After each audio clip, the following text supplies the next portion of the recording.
When you feel low emotionally and physically, that is when you are most susceptible to believing things that you don't believe are true. Like, you can do those things. Yeah. I'm not saying you have to go and do crazy things like climb mountains or whatever, but you are capable as your beliefs will let you be.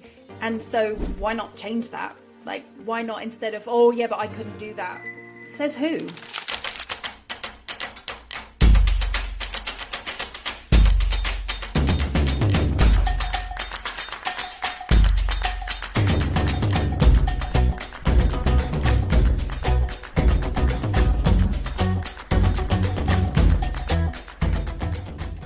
Welcome to the Unlocked podcast. Faye Cornhill, how are you? I'm really well, thank you. Thank you for having me. Pleasure. Yeah, finally, after boiler attempts to get that replaced, and I lost my voice, I think it was on the other time, wasn't it? I had no voice, couldn't do the recording, so we're finally here now after years of talking about this. So this is an absolute pleasure, Faye. There'll be a lot of listeners that listen to my podcast that will recognise you. But for those who don't know who you are, Faye, tell us, who are you? Do you know what? When people introduce themselves with a really slick, like, one-liner, I think, oh, they've got it down. So for anyone listening, I don't have that down. So prepare for the waffle. I am a business coach. So I help people grow and scale their businesses. A very, very quick potted history is that 15 years ago, I started my first business, which was my wedding photography business. I just plucked the idea literally out of thin air, and started a business, and it kind of went quite well. It went really well, in fact, and that sort of, unbeknown to me, grew into something that enabled me to help and support other people to do the same. I now run 4 different businesses, all kind of with roots in the wedding industry. I am a mum to 2 teenagers. Can't believe that. Wow, where did the time go? I live in the countryside. I have 2 dogs, and I quite like watching films and chilling on my sofa. That's nice. That's nice. That's not waffle at all. That's lovely. Yeah, that's very good. Well, Faye, I'm really interested to get you on here because for a multiple of reasons, really. Obviously, we've known each other for about 4 years now, I think, through the Wedding Business Club and through online shows. You remember those days? Wow, when we were in lockdown, they were good. That was good, that. And obviously the BBC as well. So one of the things that I'm really eager to talk about is your journey, and particularly on this podcast, we talk to like amazing individuals of how they've got to where they've got to and start to unlock that or unpick that and understand what it takes for someone to get to just extraordinarily awesome things. And I'm genuinely intrigued about your journey because I think it'll be a similar pathway to me one day, you know, and some of the thoughts and feelings that I'm having right now about children and how that can massively throw off your plans and your dreams, but also still, we've still got to keep it on track, right? So I'm genuinely really interested about, let's go back to early days, Faye. You obviously have had a wonderful career through, you can tell us a little bit about, obviously full-time employment and obviously creating your business. So let's talk a little bit about your story from being young. Was it a dream, or did you aspire to go into photography? Never photography. No, I always had this feeling that I would have my own business, and I don't really know where that came from because I don't come from a family of entrepreneurs. You know, a lot of people say, oh, I learned what I know from my dad or from my mum or from my grandma, but actually nobody in my family was self-employed. In fact, quite the opposite, I would say. I come from an upbringing of actually really hard-working people, all who worked hard for somebody else. And I think that is inspirational in itself. You know, my dad worked for his whole life for Clark's Shoes. My dad was an engineer. He was also a part-time fireman. And he worked, making the tools that make shoes that are on our school kids' feet. And he worked for them for years. And I have to say, I think I found that in equal parts inspirational, like someone can stick doing the same thing for that long, and also inspirational not to actually repeat that, because I get bored really easily, and the idea of going to the same place of work every day. I mean, my dad would have started there, I guess, when he was like 16, when he left school, and left at, retirement age. The thought of that kills me, actually. I don't think I've got what it takes to do that. So I haven't been brought up to run businesses in my sleep, but I was always really curious about the idea. I remember as a kid, I would sell stuff in the playground, like not bad stuff. I went to a nice little village primary. Dodgy DVDs and stuff like that, and videos. Well, actually, the first thing I ever sold was headed letter paper. And so we bought a computer, which was a big deal for our family. I mean, it couldn't do anything apart from like write a document and print it, and even that was quite bad. And it had clip art. And I would sell to my friends, like, do you want a dolphin or would you like a butterfly? And I would write their name and I would print them letterhead. And then they could write their thank you letters for their Christmas gifts on fancy letterhead paper. And so I made some cash from that, which was fun because, you know, I didn't pay for the ink or paper. Nice. I was good low overheads then. But I've always been deeply curious about making money. And I don't think it comes from a place of materialism. I've honestly never really been materialistic. I wasn't as a kid. I'm not now. I would say I'm less now than I ever have been. But I just thought it was a really fun game.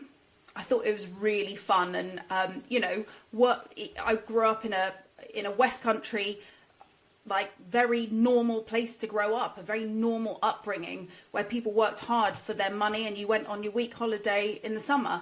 And I always found that really interesting, like how life works and how money works. Interesting. I'm quite particularly interested in this, like, because again, similar thing, you know, I mean, one of my earliest business ventures was to give Christmas cards to all my paper round, you know, come up with the idea with my brother of like, you know, if we like, you know, really give a great customer experience, good service, you know, we're nice, we're friendly people, you know, and we give them all little Christmas cards, we'd have this little competition where we get who would get the most tips, you know, and being very young, you know, it's a great little venture, right? But I'm always intrigued to understand, like, where does this come from? You've mentioned that there was no one in your family with that bone, you know, even the same with me, you know, no one, I don't even have anyone, I don't think, in the, you know, couple of generations who kind of create their own business. I'm the first person that creates my business. So it's interesting, isn't it? Do you think that a lot of that is because of the conditions of the environment that we're part of? Was there any friends or family members, not close family members, that might have influenced you with that? Or do you think it was just something you were born with? I think I learned very quickly that I could influence people by what I said. And so very early on, I was at drama school and performing. I was in, you know, plays and shows, and at Christmas, I'd be embarrassingly, you know, standing up and singing for the family. And so at the same time as being really curious about money and business, I learned that I could influence people by what I said and what I did. You know, my school reports all say, like, it's very hard to be cross with Faye because she kind of makes me laugh. And I knew that I was really aware of that I could get myself into a hole as quickly as I could get myself out of the hole.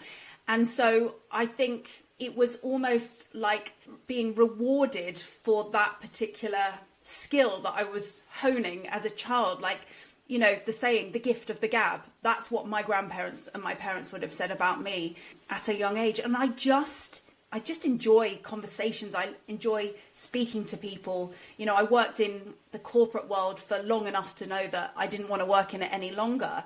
But I still got that rush and that thrill of like, I've worked really hard for this relationship. This person is on my side. And what I say to them now will dictate the result in my paycheck. And like it or not, that's how it works. And it worked in my favour most of the time. It's like it's like you were very early on then learning the art of rapport and getting people to feel connected with you, which is obviously, I mean, from where you are right now, right? You've got this massive following, you've got this massive community, which people feel connected to. And I felt that before, you know, when we've had conversation before, there's something that's magnetic. You know, like you feel, all right, you know, I feel like Faye's known me for a long time, but actually this is the first or second conversation we've had. So yeah, so that's really good then. So that's great. So that's just come out of then from being young. So obviously life gets in the way, right? So I know that obviously you then obviously go into A-levels, I believe. Yep. So studied my A-levels in my hometown, still living at home, and really loved that. You know, I did drama A-level, But I also did psychology A level, and that was really, I felt like it sort of solidified what I'd started to believe about humans and interaction and how we deal with each other. And I found that really interesting. And of course, at the same time as, being on a stage and, anything from Shakespeare to like street comedy. So all of those things sort of came together for me. And I really enjoyed that period of my life, actually. I enjoyed studying for my A levels. I had that sense of, I'm going to be the first in my family to go to university, which I always knew that I wanted to do. And I went off and I studied cultural and media studies because I wanted to make documentaries. That's what I wanted to do. I'd decided at that stage, I don't want to be on the stage, just too much for me, but I really want to be a documentary maker. And that's what I'd studied for basically 3 years at university and had the best time. Brilliant. So curious then here. So obviously from an early age here, you've got this wonderful desire to, make money, really interested in this. You've got this entrepreneurial skills or these entrepreneurial DNA, genes, whatever you want to call it, right? Which is not come from family, right? It's just there, right? And then you go into a career where I guess is not entrepreneurial, but you're going to move up the ladder and you go quite high up in this corporate role.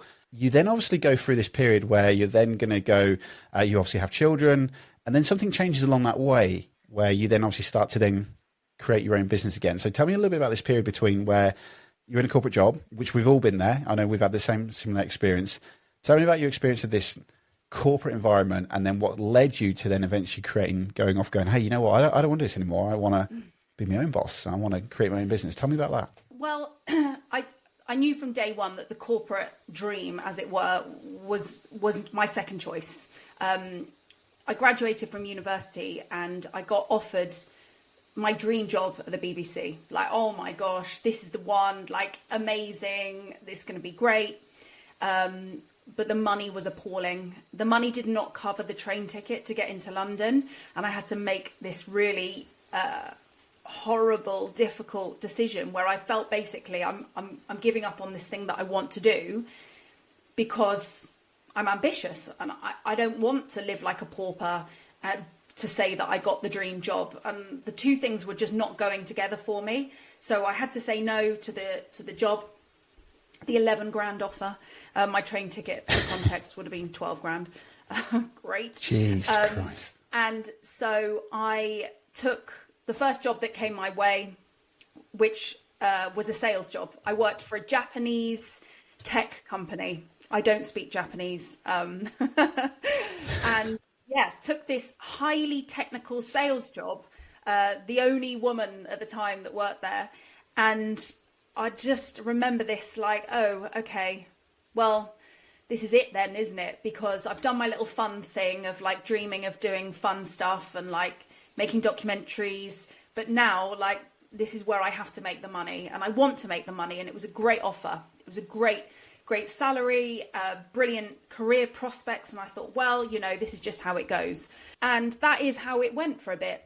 And like, I can't say that I hated it. You hear these stories of people hating their corporate job or hating the career that they chose. I really didn't. It taught me so much about running a business, dealing with people that you really don't like or want to work with, dealing with sexism in the workplace, especially in that first role. And for a while, I just sort of kind of went through the corporate mill, as it were. The point where everything changed was when I had Harry. So Harry's 15 now. And I remember distinctly the Sunday before having to go back on the Monday. So he was 9 months old. I'd taken my 9 months statutory maternity pay. And at the time we lived in a town called Amersham, near where I live now. And we walked, me, my husband, Phil and Harry walked to the park and Harry was in the swing, not Phil. I had to drive to Telford that night for a meeting the next morning. And I just remember standing there, like sobbing, pushing Harry on the swing, thinking, oh, this doesn't feel like it was supposed to feel. And it's all things have all gone a bit crossed here, and I don't know if I'm doing what I really want to do. Have I given up on my dreams? And it was just all a bit messy in my head. And that was the catalyst, that moment that I realised I've got to change something, because this is going to be very easy just to stay in this thing. And of course, it's not very easy to then decide to start your own business when you've just had a baby. So Yes. the timing and all, but that was the moment. Yeah. And it really was, nothing terrible had happened. And I didn't hate the job. I just had that it was like the dawning of the realization of, it's going to be a long time for me to do this until retirement age. And I'm not up for that. Interesting that a lot of people, I've been there, you know, that moment of like, this would be very easy for me to just carry on being unfulfilled, not happy, crying, miserable. And there are so many people probably out there listening that, you know, who are in this corporate job right now. They're stuck and they want to do other things. They may not know what that might be. But that's particularly interesting that the courage there to then go decide to do that. Where did that come from? You know, because it would have been very easy, as you said, to just carry on, right? And be unhappy, right? But where was that always there, do you think? Do you think it was brewing away in the background because of your early entrepreneurial spirit, and like Harry was like, hey, you know what? This is probably the spark that I don't want this anymore. I think, yes, in answer to the question of, did it come from your like early thoughts and experiences? Yes, definitely. I'm really lucky that I have a husband who backs me 100%. So, and I know not everybody has that, and I know that how fortunate I am. But every time I have an idea, and this was the beginning of this sort of stage where I'd phone Phil from the car on my sales visits to my customers and be like, I've got this idea, and he would always say, yeah, I entirely believe that you can do that. There was, I don't think there was ever a conversation where he would say, well, I think that's too risky, or hang on a minute, you're supposed to be a mum now, so you better own that role.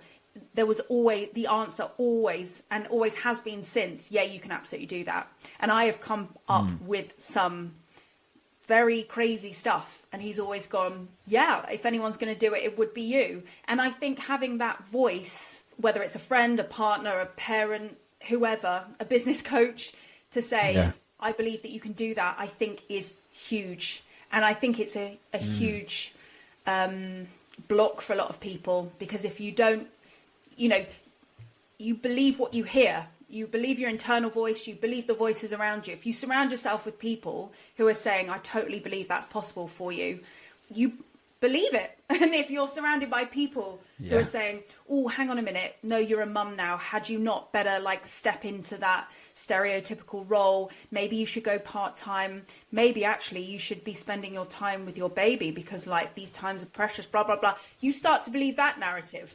And I'm not saying any of those are wrong. To find your truth, you have to be, you have to listen to the voices that are building you up, not keeping you small. So I think I would say that is a huge factor, that I had support from my husband.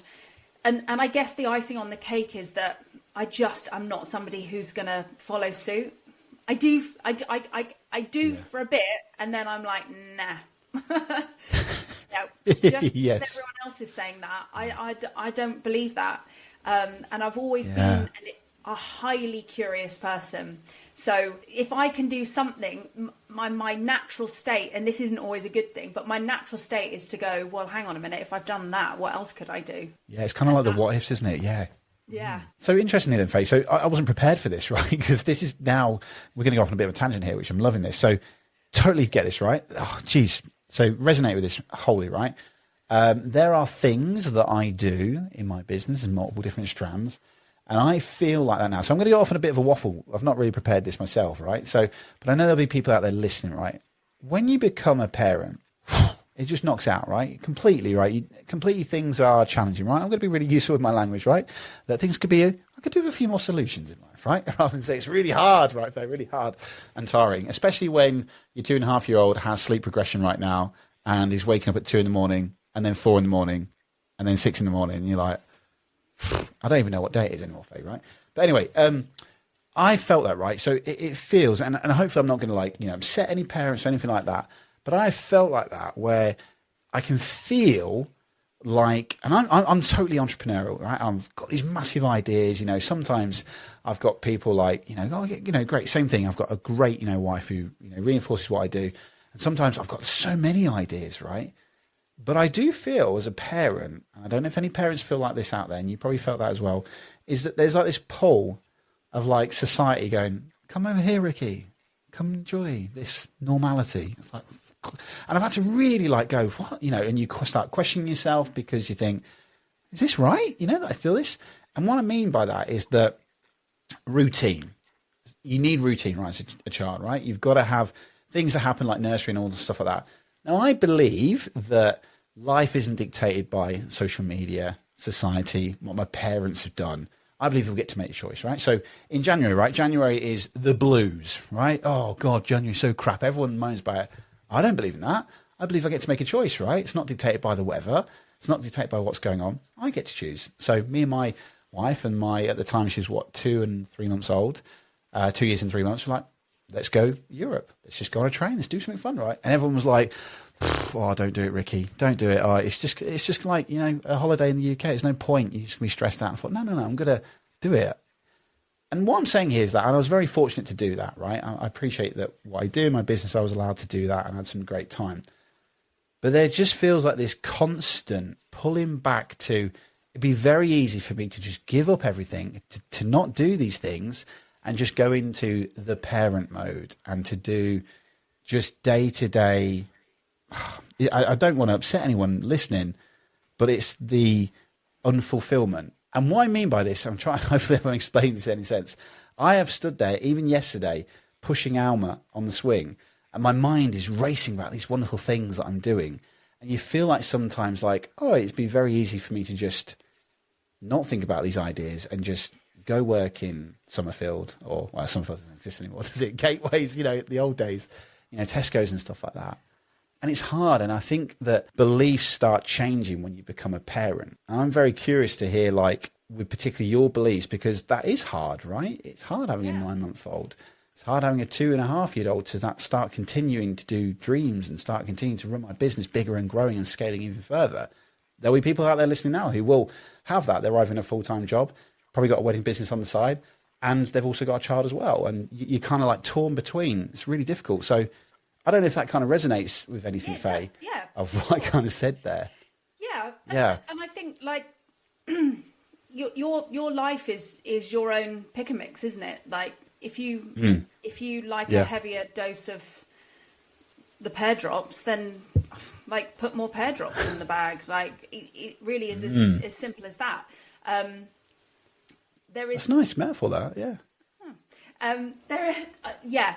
There is so much. I don't think you can be inspirational to your kids if you are miserable and unfulfilled, right? So if your version of being fulfilled is by waking up every day and being the absolute best stay-at-home parent that is possible, and you aspire to whatever you aspire to, and that leaves you with a sense of purpose and fulfillment, then freaking go you. Like, that is awesome. And if your version of being fulfilled and finding purpose is growing a business, and part of that is being away from your kids or having to make allowances with the time that you spend your kids, go you. Like, I just can't see that there's a problem with either of those scenarios.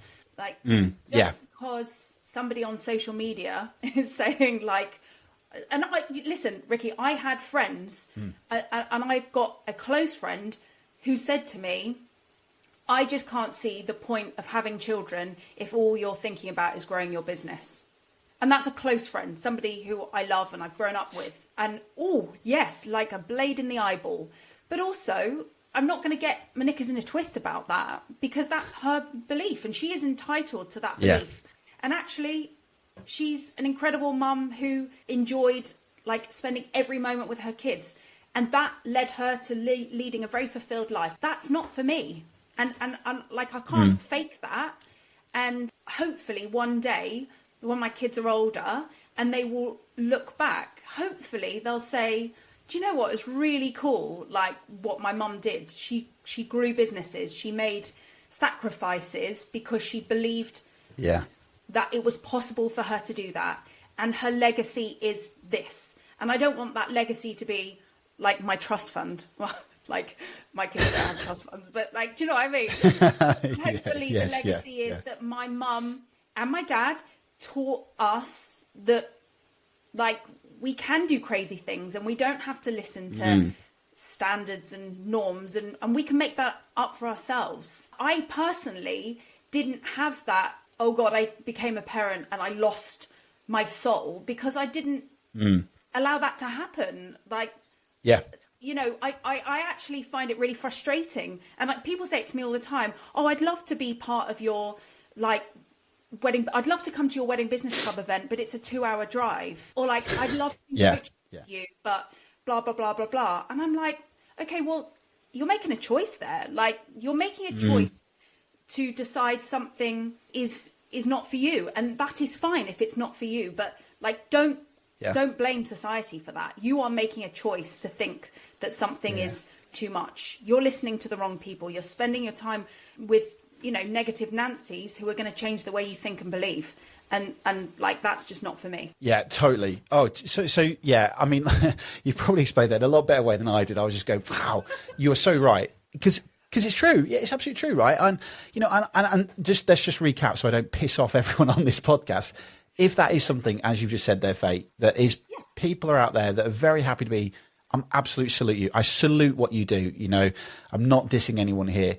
For those, though, who are, like we said there, who are those entrepreneurial spirits that want to grow stuff, but just feeling like, no, it's not going to happen for me. I ain't going to make that 2-hour drive because I've got kids. You make the choice to find what's going to work for you. You'll make it happen, right? If you burn that boat, I think it's the old Think and Grow Rich thing, isn't it? The burning desire. Burn your boat, right? Make a choice. Always burn your boats. And this is, so for me, a nice reminder for me, because sometimes it is hard, right? You know, and I talk to other parents and it's quite cliquey sometimes, parent groups that you're involved with, right? You know, sometimes I have to... Parent group. Get out of that WhatsApp group now. God, tell me out, right? And I've had to dial myself down, and I've stopped hanging with some of those people, because it's like, no, I want to be authentically me, right? I want to be the best version of me. So I'm going to be me, right? And I'm going to talk about these great things that I want to do, right? And if that's not for you, that's cool. But I'm not going to dial myself down for you. I want to expand. I want to do this. And I'm not going to let Alma, my daughter, be inhibiting of that, right? But what is just a constant thing you see is just that society dictates that, oh, God, if you're going to have kids and stuff like that, then that's the way it is. And it's like, no, actually, this is the choice we're going to make, which is all about our beliefs, right? Now, I know, Faye, that beliefs has been a massive thing for you in terms of, you know, growing this huge business. One thing I particularly love was a story that when you were, I think, studying for your A-levels and you were cleaning in offices, and you used to look around and used to compare yourself to these people. Oh, God, I wonder what their lives are like. You know, their kids growing up for cleaning as well for pocket money. And you have this wonderful thing in your book, which I should plug, really. Here we go, just for anyone if they want to. It's called I Do by Faye Cornhill.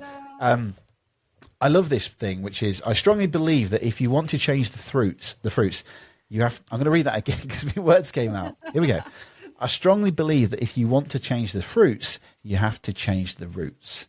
Totally believe that. So let's talk about this, Faye, right? Very aspirational figure. There's huge things that you do. There will be people listening out there who are probably feeling stuck right now because of that. Maybe they're in my situation. I've got a child, so I feel like, oh, maybe I've got to put the business on a back burner for a couple of years or something like that. Let's talk about beliefs, because I know that I get to choose my beliefs and I'm going to carry this forward. I don't care. I do care that I've got a daughter, but she's going to be part of that journey, right?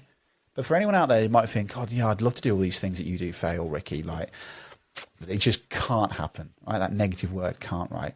Let's talk about some of your beliefs, what your beliefs are, how they've carried you forward, and then the advice for anyone listening about how they can change some of their beliefs. Where shall I start?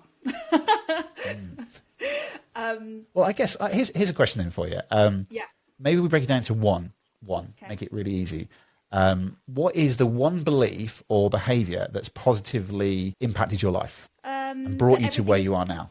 Everything is temporary. Okay. And that's the good. That's the good and the bad. Like you can't, let's start with the good times then. So when things are going really well, it's the belief of everything is temporary is that we don't just shut up shop. Everything's really good now, so we can stop trying. And I mean that from a relationship perspective. I think that happens in marriages a lot. Well, we're married now, so let's just like whatever. You still got to try, you've still got to make effort, right? Same goes with business. Just because you have a good launch or you've got a good summer of bookings, you can't just like, well, I don't need to keep trying. Like, it's the opposite. Take your foot off the gas. Yeah. Coast. Yeah. Exactly. And then when times are difficult, challenging, sad, whatever, like everything is temporary. The bad times don't last forever. And, you know, there's that graphic, isn't there, with two people like digging for diamonds, right? And one person has just turned back just as they were about to reach the diamond and the other one keeps digging. Everything is temporary. Like bad stuff doesn't last forever and difficult things don't last forever. You know, you've said it. If you rewind and listen back, you will hear yourself say, it's hard. And actually, it's something you will never hear me say, it's hard. Because it is just what it is. Like actually a situation like has no emotional charge behind it until you put your emotional charge on it.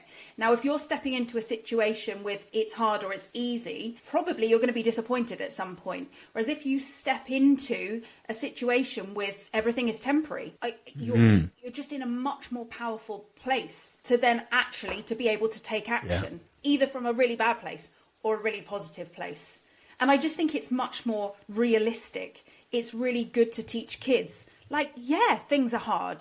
Things are hard. Sometimes it's going to be really hard. And I have to say, I have quite a hard line, or we have quite a hard line on parenting. And honestly, Ricky, I totally get that you've given like 10 caveats because there's always someone to piss off, right? But actually, yes. I think it's important for children to grow up realizing that things can be really challenging. And some days you're really not going to want to go to school, but you're going to go anyway, because life is like that. You know, you don't go off and start a business for every day to be brilliant, do you? You don't go off and have the career of your dreams for every day to be brilliant. In fact, it would be very strange if that didn't happen. So you're going to feel rubbish. Things are going to be tough. You're going to feel sad, lonely, triggered, whatever it is, but you've got to learn to like suck it up and deal with it.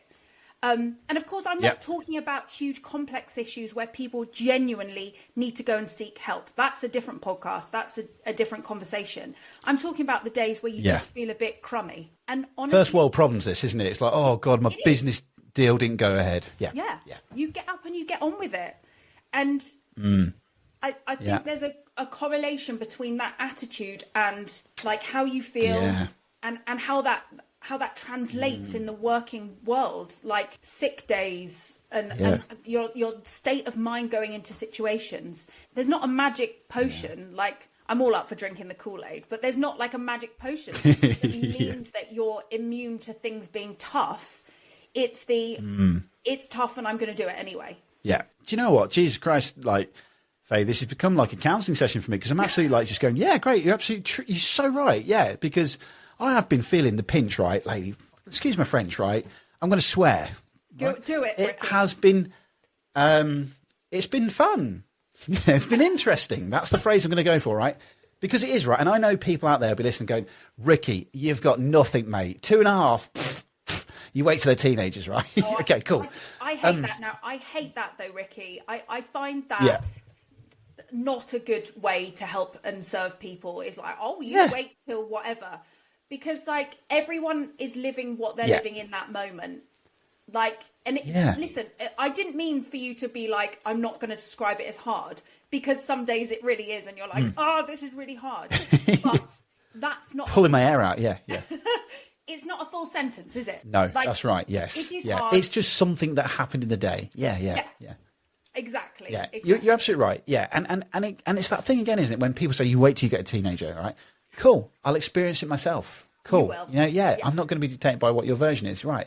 Yeah, you're absolutely right. And I think this is it, isn't it? It's that whole, it's okay to wallow in the mud, right? We get it, right? Life is hard. Running a business is very challenging, right? But just not staying in that mud. right? And obviously, yeah, you've got big problems, huge, please seek important advice. But when it's things like that, that's okay, right? Get on the sofa, get in your comfies, whatever you need to do, and then get on with it, right? Yeah. There's something you've just reminded me of, right? So we've mentioned this on your podcast about my law of attraction story. Got a painting in front of me. It's from the Truman Show. Great ending, that movie. Jim Carrey, you seen the film? Of course. Yeah, great. Brilliant film, right? He's in this whole bubble, right? Built of constructs by everyone else. He doesn't even know that everyone in his life is an actor, right? Then, obviously, at the end of the movie, he realizes, oh my God, something's not right here. And he starts, cameras drop in, actors start rehearsing their lines. He's like, what's going on? He escapes. He escapes in the boat, and then on the water, he hits the side of the building. And then there's the steps to the end. And then the voice of God comes on and says, Truman, don't go out there, right? The world's a scary place. You're safe. You're comfortable. And then he, has his finishing line, which is like, if I don't see you, hello, goodbye, tomorrow, whatever. Yeah, yeah. And he makes that ending. And the painting, I bought it. It's in front of me. It's called Exit. And it's a constant reminder. As I'm looking at you now, I'm looking through the camera, I can see it. It's that choice. I can choose to stay in that bubble of this is hard, this is difficult, or I can choose to go up those steps and actually exit, right? Yeah. And the phrase here that rings a bell, I discovered this recently by one of my, I think, mentors I'd aspire to be, Vin Yang. He's got this great phrase, which is this: don't be so attached to who you are in the present that you don't give your future version of yourself a chance. Yeah. And that's so true, isn't it, right? Yeah, it is. When we've got struggles out there, lack of sleep regression, I just want to sleep, mate. That's all I want to do. That's rough. But it could be worse, right? Yes. Yeah, it could be worse. There is big shit going on in the world. Yeah. It's about, I think, getting that balance right, because you don't want to gaslight yourself. That's the worst thing you want to do when you're knackered and lack of sleep. Oh my God, Ricky, I sympathize hugely. I'm dreadful without sleep. Yeah. It nearly broke me when the kids were really little. I think it's about being like this in a helpful way. So not berating yourself for feeling rubbish or having a difficult day, and being able to acknowledge, hang on a minute, this is utter dross. I feel like dross. I am not doing anything useful for anybody. I am going to pick myself up. And Ricky, I've done this literally hundreds of times. The kids know if mummy has an appointment with the sofa, she means it. And I will literally, I'm on that sofa and I'm not going anywhere. Nice. But it's not acknowledging your ability to do that, or whatever your version of making yourself a better, and then saying, okay, well, that was a complete shit show. I will now choose to move on from that. And now that's very easy when you are of sound mind. So I appreciate not everybody has the ability to do that, and I'm not here to advise those people, but that's the difference. It's hard, but I'm going to try a different way now. I've just found another way that didn't work, and off you go. And honestly, life is tough, right? But so are you. Yeah. And every time somebody says, what did you do different? I say time and time again, I did the things that other people were not willing to do. And that's it. Mm-hmm. There is no secret sauce, magic wand, any of that. I did the stuff that other people were not willing to do. And sometimes the things I did, I look back and I wouldn't advocate for that. I'm not sat in the WBC teaching people to do some of the stuff. I was working, and this isn't a humble brag. This is just the reality of what it took. I'd be working 5 days a week. So I was managing a sales team. Harry and then Grace, who joined us pretty swiftly afterwards, would be at the childminders. So we drop them off in the morning, work all day, do the little juggle thing. You're collecting tonight? No, I'm collecting tonight. No, you're collecting tonight. And then on a Saturday, I'd be out shooting a wedding. A Sunday, I'd be at a wedding show. And then I'd be editing Saturday, Sunday night, go back to work on the Monday. Now, that wasn't an ideal way to live. That's not what I was aspiring to do. But I was willing to sacrifice that period of time because I knew what was the other side. I believed 100%. If I do this now, the other side is going to be the good stuff, where I get to take my kids on cool trips around the world, and we do the fun stuff then. We went a long time without holidays and trips and cool stuff and what have you, because we had as a family made the choice, the money that we have spare, we are investing in me growing a business because we believe this is possible. and we did everything Yeah. good to make that a reality. And that's it. Like, that's my business course 101. Totally. I visualize, like, you know, you think of a string or something, a timeline, right? Think about NLP, right? Timeline therapy, right? But just imagine, right, a timeline, right, of average, you know, 4,000 weeks, 8 years old. And these times that I'm having right now, and most people out there, it's just like a tiny, tiny little blip, right? It's nothing, isn't it? Yeah. And just exactly what you said there, those sacrificing those weekends. I've done that, you know, those nights when you're doing calls and you're tired and you're burnt out and all that. You know, it's that thing we mentioned. Don't be so attached to who you are in the present that you don't give your future version of yourself a chance, right? Yeah. Because you've got to that level. So, well, Faye, it was great. This is the thing about good conversations, right, with great people. Never it goes the way you want it to plan, right? But because I'm conscious of the time, there were so many things I wanted to talk about, and we haven't. Well, you know, listen, you're wonderful. Yeah, Ricky, just to interject, we can, because my call's at 11:30. Right, cool. Okay, cool. Let's go for another like 10 minutes because I've got another call as well I need to plan for. But so many things, right? This is probably a lovely segue, right, to the question, which is this: hard times. Things that happen, running a business, the superstar, this wonderful thing that you've created, you know, with the Wedding Business Club, the multiple business you've got, Lives in Focus. How, Faye, is running a business like climbing Kilimanjaro? Oh, God. It's much harder than you think it is until you're there. I would say, yeah.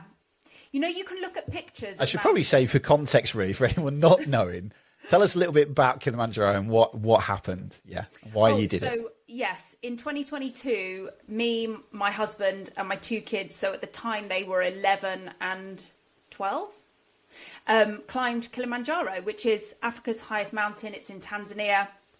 It's 5,895 meters above sea level.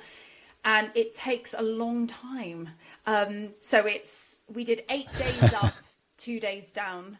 And we did it to raise money for our charity Lives in Focus. And just because, you know, we thought we'd treat the kids to a really nice, relaxing holiday that year.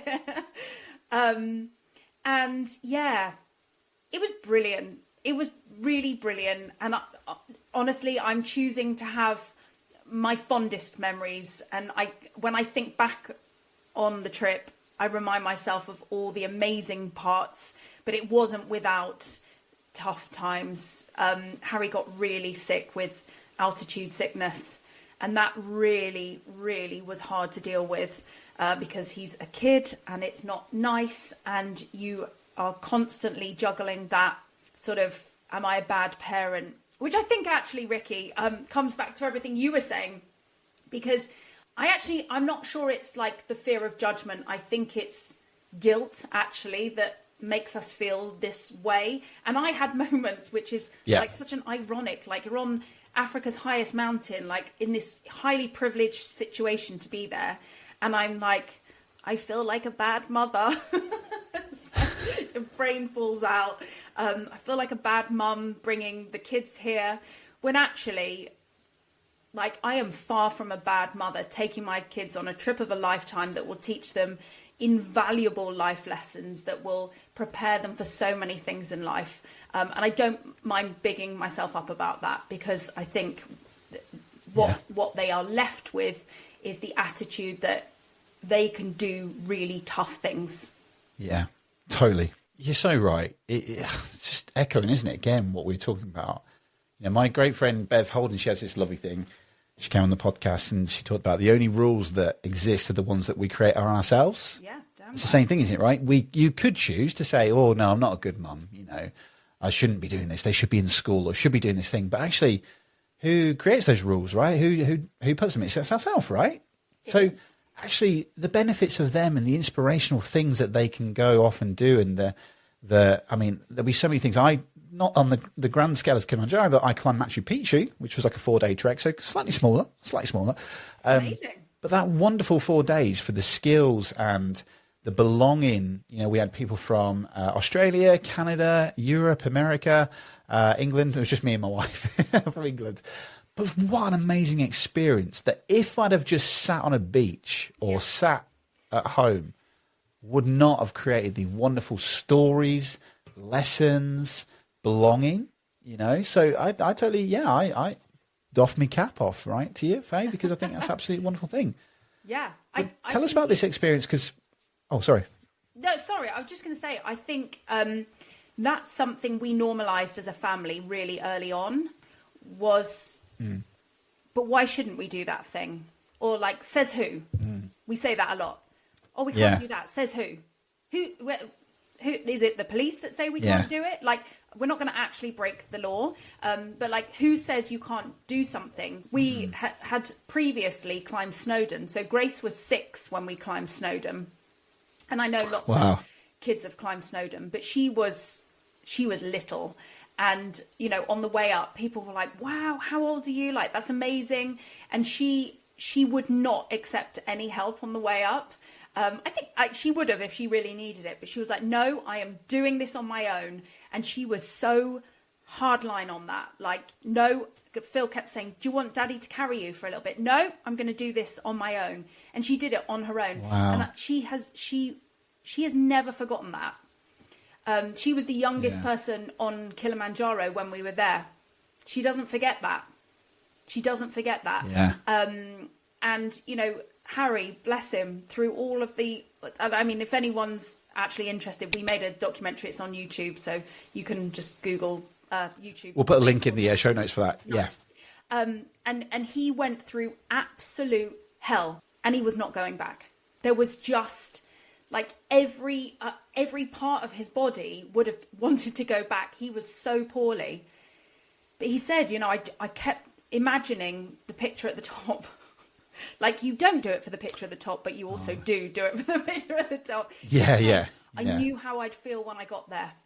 I knew it was going to be amazing. And it was. And we did it. And like, no, and in the documentary, Grace says, like, nobody can take that away from us ever. And it's so true. And I get messages all the time. I got messages when we took Grace to Snowdon. Oh, but my kids couldn't do that. And I'm like, yes, they could. We are all capable of doing all of these things. It's choosing to believe that you are no different than the next person. I get messages about Kilimanjaro. Oh, like, we couldn't do that. And I'm like, yes, you could. I don't believe we have some... Yeah, who's telling you you can't do that? It's just you, right? We just said yes. We just said, oh, all right then. Yeah. And that's the only difference. And I can tell you I was terrified. I didn't sort of stride in with absolute confidence. I was petrified of doing that, but I would not change it for a second.